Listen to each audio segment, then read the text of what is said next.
얼마 전 한 한우 세트 선물 광고를 보니까 딸이 엄마에게 전화를 해서는 미안하다는 표정을 지으면서 이번에 일이 있어서 명절에 못 내려갑니다. 그렇게 얘기를 합니다. 그런데 그 옆에 있던 아빠가 한우 선물 세트를 들면서 하는 말이 너는 안 와도 괜찮다. 이 좋은 것이 왔으니 너는 안 와도 좋고 이것만 있으면 된다. 그러는 거예요.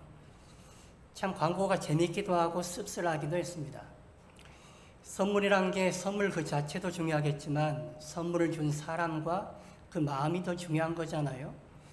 이 아빠는 딸보다는 한우 선물 세트가 더 귀한 사람으로 보입니다. 그런데 이 광고를 보면서 광고에 나오는 이 아빠가 우리의 모습은 아닌가 하는 생각이 들었습니다.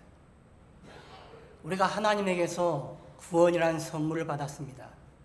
그런데 우리는 이 구원의 선물만 반갑게 맞이하지 이 선물을 주신 하나님에 대해서는 생각하지 못하는 건 아닐까 하는 생각이 들어요. 하나님이 아니시면 우리에게 구원이라는 선물은 주어지지 않는 것이죠. 사람들은 내가 예수 믿어 구원받았다, 천국행 티켓을 주었다, 그것만 기뻐합니다. 그런데 그것을 주신 하나님을 보지 못한다면 뭔가 문제가 있는 것입니다. 성경은 구원이 하나님의 선물이라고 말씀하고 있습니다. 사실 우리는 그 선물을 받을 자격이 없는 사람들입니다. 오늘 본문 1절을 보시면 우리는 허물과 죄로 죽었었다라고 말하고 있습니다. 모든 인간은 허물과 죄로 죽은 존재들입니다. 허물이란 단어를 원문을 보시면 파라프토마라는 단어를 쓰고 있습니다. 이 단어의 원래 의미는 미끄러져서 넘어지다, 떨어지다 하는 의미입니다. 우리는 미끄러졌어요. 그래서 넘어져 있는 사람들입니다. 허물이 많은 사람들이죠. 죄라는 단어는 하마르티아라는 단어를 씁니다. 이것은 관역을 빗나간 화살을 가리키는 단어입니다. 화살이 관역을 향해 날아가지 못하고 빗나가면 그게 죄라는 거예요. 우리의 모습이 그렇다는 것이죠.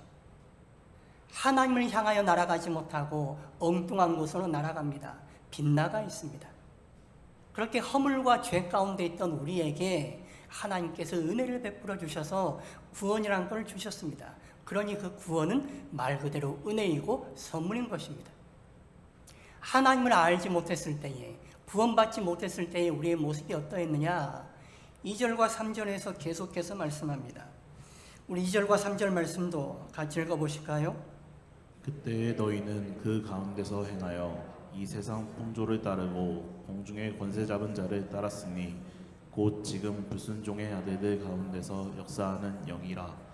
전에는 우리도 다 가운데서 우리 육체의 욕심을 따라 지내며 육체와 마음에 원하는 것을 하여 다른 이들과 같이 본질상 진노의 자녀이었더니 우리가 하나님을 알기 전에는, 구원받기 전에는 세상 풍조를 따르던 사람들이었습니다. 자기 육체의 욕망과 마음에 원하는 대로 하고 살았습니다. 그리고 사탄의 영향 아래 살아갔던 존재였습니다. 그러니 우리는 구원받을 수 없는 존재들이죠. 하나님에게서 멀어져 있고 하나님에게서 미끄러져 넘어져 있는 사람들입니다. 도저히 구원받을 수 없는 사람들에게 하나님께서 어떤 일을 하셨느냐? 4절부터 6절까지를 보시면 그 내용이 나와 있죠. 그리스도 예수 안에서 우리를 구원하신 것입니다. 그리고 우리를 그리스도의 부활에 참여하게 하십니다. 또한 하나님의 자녀가 되게 하십니다.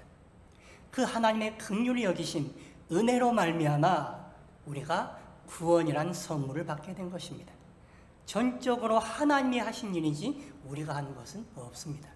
하나님이 값없이 우리에게 주셨습니다. 그러니 은혜가 되는 것이고 선물이 되는 것입니다. 8절 말씀, 우리 말씀 같이 읽어보실까요? 너희는 그 은혜에 의하여 믿음으로 말미암아 구원을 받았으니 이것은 너희에게서 난 것이 아니요 하나님의 선물이라. 우리는 그 은혜에 의하여 구원을 받게 되었다라고 말하고 있습니다. 허물과 죄로 죽었던 우리가, 세상의 풍조를 따르고 자기의 욕망과 마음대로 살아갔던 우리가, 또한 사탄의 영향력 아래 있었던 우리가 하나님의 긍휼히 여기시는 은혜로 인하여 구원을 받게 된 것입니다. 이것이 하나님의 선물이다라고 말하고 있습니다. 여러분은 어떻게 구원을 받으십니까? 이 질문에 여러분은 뭐라고 답하시겠습니까? 어떤 사람은 하나님의 은혜로 구원받습니다 라고 답을 하실 것이고, 어떤 사람은 예수 그리스도를 믿음으로써 구원받습니다 라고 답을 하실 것입니다. 다 맞습니다. 둘 다 맞지만 오늘 성경은 이것에 대해서 정확하게 정리하고 있습니다. 8절 말씀 보십시오. 너희는 그 은혜에 의하여 믿음으로 말미암아 구원을 받았다라고 말하고 있습니다. 우리는 어떻게 구원을 받는 것이냐? 하나님의 은혜에 의해서 믿음을 통해 구원받는다라고 말하고 있습니다. 하나님이 우리에게 은혜를 베풀어 주셨습니다. 그래서 우리에게 하나님을 알 수 있는 예수 그리스도를 믿는 믿음이 생겼습니다. 그 예수 그리스도를 믿는 믿음으로써 우리가 구원받는 것입니다. 하나님의 은혜가 먼저입니다. 그 은혜 때문에 우리에게 믿음이 생기는 것이고, 그 믿음으로써 우리가 구원을 받게 되는 것입니다. 그렇기 때문에 구원은 전적으로 하나님이 하시는 일입니다. 하나님이 우리의 모든 것을 주관하시고 우리를 구원으로 이끌어 가시는 거예요. 허물과 죄로 죽었던 우리에게, 아무 쓸모없는 우리에게, 자기 마음대로 살고 자기 육체를 따라 살고 하나님이 아니라 사탄을 따라 살던 우리에게 하나님께서 은혜를 베풀어 주셔서 믿음을 갖게 하시고 믿음으로 말미암아 예수 그리스도를 구주로 받아들이게 한 것입니다. 그래서 우리가 구원받게 된 것입니다. 구원은 전적으로 하나님이 주신 은혜요 선물입니다. 그래서 우리는 우리 자신을 자랑할 게 없습니다. 구원에 있어서 내가 기여한 바가 하나도 없으니 자랑할 것이 없는 거예요. 그래서 구절에 이렇게 말하죠. 행위에서 난 것이 아니니 이는 누구든지 자랑하지 못하게 함이라. 우리의 행위에서 난 게 아니라는 거예요. 그러니 자랑할 사람이 아무도 없습니다. 나는 목사여서 괜찮아 보이는 사람이어서 구원받았다? 천만의 말씀입니다. 처음부터 목사가 되는 거 아니죠. 목사라고 대단한 사람이 되는 것도 아닙니다. 허물과 죄 가운데 있는 우리를 하나님께서 불쌍히 여기셔서 하나님의 은혜를 베풀어 주시고 믿음을 갖게 하셔서 하나님의 자녀로 구원의 은혜, 구원의 선물을 우리에게 허락하신 것입니다. 그렇다면 하나님은 왜 우리에게 구원이란 은혜를 주셨을까요? 구원의 목적은 무엇이고 구원받은 결과 우리에게 달라지는 것은 무엇일까요? 오늘 성경이 거기에 대해서 답하고 있습니다. 10절 말씀 보세요. 우리 10절 말씀 같이 읽어보실까요? 우리는 그가 만드신 바라 그리스도 예수 안에서 선한 일을 위하여 지으심을 받은 자니 이 일은 하나님이 전에 예비하사 우리로 그 가운데서 행하게 하려 하심이니라. 우리는 그가 만드신 바라, 그가 만드신 것이다. 왜 그가 만드셨느냐? 왜 하나님이 우리를 만드셨느냐? 그리스도 예수 안에서 선한 일을 위하여 지었다는 거예요. 그렇게 하려는 일은 하나님이 전에 예비하셔서, 창세전에 예비하셔서 우리로 그 가운데서 선한 일 가운데서 행하게 하려 하심이라 말씀하고 있습니다. 다시 말하면 하나님이 우리를 구원하신 이유는 그리스도 예수 안에서 선한 삶을 살아가도록 하기 위해 우리를 구원하셨다라고 말하고 있는 것입니다. 하나님이 만드신 바라, 원문을 보시면 만드신 바, 포이에마라는 단어를 쓰고 있습니다. 포이에마라는 단어는 작품이란 뜻입니다. 우리는 하나님의 작품이라는 거예요. 하나님이 작품으로 만들어내셨어요. 빚어내셨어요. 왜냐? 1절에서 3절에 나온 것처럼 세상을 따라 살고 자기 욕망과 마음대로 따라 사는 게 아니라, 사탄 따라 사는 게 아니라 예수 그리스도 안에서 하나님이 원하시는 선한 일을 행하며 살아가도록 하기 위해서 하나님이 우리를 만드셨다라고 말씀하고 있는 것입니다. 예수 믿는 사람이건 믿지 않는 사람이건 다 하나님이 만드셨습니다. 다 하나님의 피조물입니다. 그런데 여기서 하나님이 만드셨다, 그리스도 예수 안에서 선한 일을 행하기 위하여 우리를 만드셨다 하는 것은 재창조하셨다라는 의미죠. 어머니의 뱃속에서 나온 1차적인 육체적인 탄생을 말하는 것이 아니라 2차적으로 영으로 거듭났다는 것을 의미하는 것입니다. 하나님이 새롭게 만들어내셨다는 거예요. 재창조하셨다는 것이죠. 육에 속해 있었던 우리를 영에 속해 있는 존재로 새롭게 거듭나게 하셨다라고 말하고 있는 것입니다. 하나님이 새롭게 만드신 것, 재창조하신 것은 바로 거듭나게 하신 것입니다. 과거에 우리는 육에 속해 있었던 존재들이었습니다. 자기 마음 따라 살아갔습니다. 마음대로 하나님 믿고 하나님 섬깁니다. 자기 욕망 따라 하나님 섬기고 하나님 믿습니다. 세상 풍조 따라 살아갑니다. 공중권세 잡은 세상을 주관하고 있는, 세상을 움직여가는 사탄에 의해 좌지우지되는 삶을 살아갔던 우리였습니다. 그런데 하나님께서 그런 상태로 우리를 내버려 두지 아니하시고 새롭게 만들으셨다는 거예요. 거듭나게 하셨다는 것이죠. 과거에 보였던 모습대로가 아니라 이제 예수 그리스도 안에서 새로운 삶, 거듭난 삶, 하나님이 원하시는 선한 삶을 살아가도록 하기 위해서 우리를 만들어내셨다라고 말씀하고 있는 것입니다. 여기서 우리가 하나 분명히 짚고 넘어가야 할 대목은 우리의 행위가 좋아서 구원받는 건 아닙니다. 우리가 괜찮은 사람들이어서 착한 사람들이어서 하나님이 우리를 구원하신 건 아니에요. 그런데 구원받은 사람은 반드시 선하게 살아가게 되어 있습니다. 행위는 구원의 근거나 원인은 아니지만 행위는 구원의 결과입니다. 그래서 우리가 과거의 모습대로 살아가고 있다면 우리는 구원받은 게 아닙니다. 거듭난 사람은 과거의 모습대로 살아가는 것이 아닙니다. 거듭난 사람은 하나님이 새롭게 만든 재창조된 사람은 이제 그리스도 예수 안에서 하나님이 원하시는 선한 일에 참여하는 일을 하며 살아가게 되는 것입니다. 첫사람 아담은 자기 욕망과 자기 마음을 따라서 하나님을 떠났습니다. 하나님 중심적인 삶이 아니라 자기 중심적인 삶을 살아갔습니다. 그래서 죄가 그 안에 들어오게 되었죠. 그래서 본질상 진노의 자녀가 되고 말았습니다. 그런데 예수 그리스도께서 우리를 아담에 머물러 있지 않게 하시고 새롭게 거듭나게 하셨어요. 재창조하셨죠. 그래서 아담 때문에 파괴되어 버린 하나님의 창조 질서를 회복시켜내신 것입니다. 이제 자기 욕망 따라 자기 마음대로 살아가는 인생이 아니라 예수 그리스도 안에서 하나님의 뜻을 따라 하나님이 원하시는 선한 삶을 살아가는 존재들로 새롭게 만들어내신 것입니다. 하나님의 작품으로 새롭게 빚어내었다라고 말하는 것이죠. 그래서 우리는 자기 중심적인 삶을 사는 것이 아니라 하나님 중심적인 삶을 살아갑니다. 과거에는 나의 나라와 세상의 나라를 살아갔지만 이제는 하나님의 나라를 살아갑니다. 하나님의 나라를 살아가며 하나님의 의를 구하는 삶을 살아가는 것입니다. 그러니 과거와 우리의 삶은 달라지는 것이죠. 우리가 새롭게 창조되었다라는 것은 새로운 삶을 살게 되었다는 것을 말하는 것입니다. 예전의 모습대로 살아가는 게 아니에요. 새로운 삶을 살아가는 것입니다. 우리가 육체를 가지고 세상에 속해 있기 때문에 1절부터 3절까지 나오는 그 과거의 허물과 죄에 있었던 모습이 우리 안에 여전히 있습니다.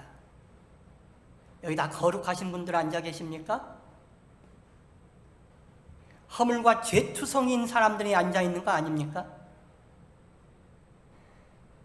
이게 우리의 딜레마이고 아이러니 아니에요? 하나님이 구원하시면 우리 삶이 바뀐다는데 우리 삶은 안 바뀌었어요. 여전히 내 욕망 가운데 살아가고 내 마음대로 살아가요. 세상과 단절된 삶을 살아가는 게 아니에요. 세상 풍조 따라 살아가요. 세상을 주관하는 사탄의 권세 아래 살아가는 것입니다. 왜 그렇습니까? 우리가 온전한 구원에 이르지 못해서 그런 거예요. 우리가 예전에는 완전히 하나님과 멀어진 삶을 살았다면 이제는 거듭난 사람은 과거의 모습이 있을 수도 있지만 또한 하나님을 따르고자 하는 모습도 있습니다. 우리가 진정 예수 믿는 사람이고 거듭난 사람이라면 우리는 새로운 삶으로 나아가는 거예요. 그래서 우리 안에 갈등이 있고 투쟁이 있는 것입니다. 내 안에 과거의 모습대로 살려는 모습도 있어요. 하지만 과거의 모습이 잘못된 것임을 알고 하나님 안에서 다시 살아가려 하는 그런 모습도 있습니다. 그 두 모습이 싸우고 있는 것입니다. 이 싸움에서 우리가 과거에 지지 않도록 하기 위해서 하나님이 성령을 우리에게 보내주신 거예요. 온전한 구원에 이를 수 있도록 성령을 우리에게 보내주신 것입니다. 그러니 우리는 성령 붙잡고 살아가셔야 돼요. 나 자신을 의지하고 세상 바라보고 내 욕망대로 내 마음대로 하고 살아가는 것이 아니라 내 안에서 구원의 보증으로 주어지신 성령, 그 성령을 놓치지 않도록 꽉 붙잡고 그 성령의 인도하심 따라 살아가는 것입니다. 과거의 모습대로 살아가는 것과 성령을 따라서 살아가려 하는 모습은 완전히 다른 모습입니다. 완전한 차이를 드러냅니다. 로마서 8장 5절에서 6절까지 말씀 같이 읽어보실까요? 육신을 따르는 자는 육신의 일을, 영을 따르는 자는 영의 일을 생각하나니 육신의 생각은 사망이요 영의 생각은 생명과 평안이니라. 성령 안에서 육신을 따라 살지 마시고 영을 따라 사셔서 생명과 평안 가운데 살아가시기를 축원합니다. 우리 몸이 여전히 육체 가운데 있고 우리가 세상 가운데 있으니 하나님을 온전히 따르는 삶을 살아가지 못합니다. 자기 마음과 자기 욕망 다스리기도 버거운데 세상의 영향을 받고 살아갑니다. 공중 권세 잡은 마귀가 사탄을 치고 사탄이 활기를 치고 그 가운데서 우리가 살아가니 우리 삶이 버겁습니다. 우리는 사탄이 공중 권세 잡은 자라는 것을 실감하며 살아갑니다. 요즘 언론이나 방송, 각종 영상 매체를 보면 혼의 정사가 아름답게 묘사가 됩니다. 한 번쯤은 해보고 싶은 그런 마음이 들게 사람들을 유혹합니다. 동성애의 우호적인 마음을 갖도록 묘사하고 있습니다. 혼전 동거나 사랑하는 사람과는 성관계를 할 수 있다라는 그런 생각들이 사람들 가운데 자리 잡게 만듭니다. 그것이 마치 사랑인 것처럼 내 감정에 솔직하고 내 느낌에 충실한 것이 사랑이고 성숙한 거인 것처럼 사람들을 속이는 것입니다. 그래서 우리 자녀들의 가치관이 혼란을 겪고 삶이 힘겨워지는 거예요. 신앙생활을 하는 아이들일수록 더 어려움에 봉착하게 되는 것이죠. 아이들만 그런 게 아니라 어른들도 그렇습니다. 물질 만능주의 시대를 살아가면서 우리는 하나님보다는 물질을 하나님으로 우선시하며 살아갑니다. 이 땅에서는 돈이 최고이고 죽어 천국 가서는 하나님이 최고인 것입니다. 정말 하나님이 여호와께서 우리 하나님 되시는가? 진지하게 한번 물어보십시오. 진짜 나에게는 여호와께서 예수 그리스도께서 나의 하나님 되시는가? 사탄의 유혹과 미혹에 빠져서 우리는 엉뚱한 것 바라보고 살아가는 거예요. 돈이 없으면 불행하다 생각하며 살아갑니다. 좋은 대학 못 나오고 좋은 직장 못 가지면 인생 망했다 생각하는 거예요. 잘못된 가치관을 갖게 하는 것이죠. 우리의 정신을 왜곡시켜 갑니다. 모든 것이 사탄이 그렇게 만들어가는 것입니다. 사탄은 뿔 달린 괴물의 모습으로 우리에게 나타나지 않습니다. 지금 이 시대의 사탄은 문화의 모습을 입고 점잖게 우리에게 다가옵니다. 그래서 우리가 사탄을 분별하지 못하는 거예요. 내가 잘 가고 있는지, 내가 바른 것 붙들고 살고 있는지 잘 모르는 거예요. 성령 붙잡지 않으면, 영적으로 깨어있지 않으면 엉뚱한 길을 가는 것이죠. 미끄러워 넘어지는 것입니다. 하나님을 향하여 가지 못하고 빗나간 화산이 되고 마는 것이죠. 그렇기 때문에 우리 삶이 더욱더 힘들어집니다. 어른들만 힘든 삶을 사는 게 아니에요. 아이들도 삶이 힘듭니다. 초등학생도 삶이 힘들고 청소년들은 더 힘들고 청년들은 더더욱 힘든 삶을 살아갑니다. 그렇게 세상의 무게에 짓눌려 힘들게 살아가는 우리에게 예수님께서 말씀하시죠. 마태복음 11장 28절에서 30절까지 말씀, 우리 말씀 같이 읽어보실까요? 수고하고 무거운 짐진 자들아 다 내게로 오라. 내가 너희를 쉬게 하리라. 나는 마음이 온유하고 겸손하니 나의 멍에를 메고 내게 배우라. 그리하면 너희 마음이 쉼을 얻으리니 이는 내 멍에는 쉽고 내 짐은 가벼움이라 하시니라. 수고하고 무거운 짐진 자들아 다 내게로 오라. 내가 너희를 쉬게 하리라 말씀하십니다. 예수님의 멍에가 더 가볍답니다. 더 쉽답니다. 예수님의 멍에를 메면 우리 안에 진정한 평안과 기쁨이 찾아옵니다. 공중권세 잡은 사탄은 우리의 가치관을 왜곡시키고 거짓된 신화를 부여합니다. 그래서 우리의 삶을 뒤틀리게 만들고 삶이 더 무거워지게 만듭니다. 그 아래 살아가려니 우리의 삶이 더욱더 힘겨워지는 거예요. 신음 속에 살아가는 것이죠. 인생 자체가 무거운 짐인데 그 짐에다가 더 큰 짐을 계속해서 올려두는 것입니다. 그렇게 힘든 삶을 살아가는 자들에게 예수님이 말씀하시는 거예요. 수고하고 무거운 짐진 자들아 다 내게로 오라고. 예수님께 올 때에, 참 진리이신 예수님을 만날 때에 우리는 거짓된 가치관, 잘못된 신화, 비뚤어진 욕망으로부터 자유케 될 수 있는 거예요. 그러니 우리의 무거운 짐들이 조금은 더 벗겨질 수 있는 것이죠. 세상에 있을수록 우리의 삶은 더 힘겨워질 것입니다. 예수님 안으로 오면 올수록 우리의 삶은 더 평안해지고 가벼워질 것입니다. 어떤 사람들은 말합니다. 예수 믿는 게 더 힘들다고. 예수님을 만나지 못해서 그런 거예요. 이 자리에 있지 못한 우리 자녀들, 추석 명절인데도 부모님 집에 와서도 부모님과 함께 예배하지 못하는 자녀들,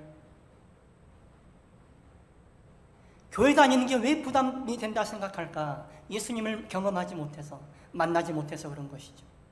사실 종교 생활이라는 것은 부담이죠.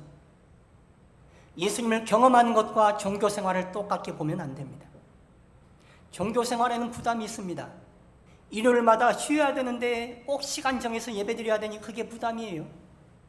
헌금 내라 하니 부담스럽죠. 교회에서 이거 하라 저거 하지 말라 부담스럽습니다. 그래서 교회 안 다니는 것입니다. 교회가 중요한 게 아니라 예수님이 중요한 거예요.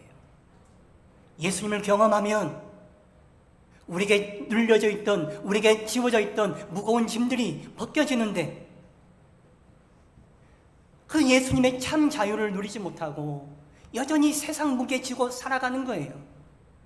세상은 어차피 무거운 짐진 자들로 살아가는 것이니 거기에다 교회 짐은 더 지기 싫다는 것이죠.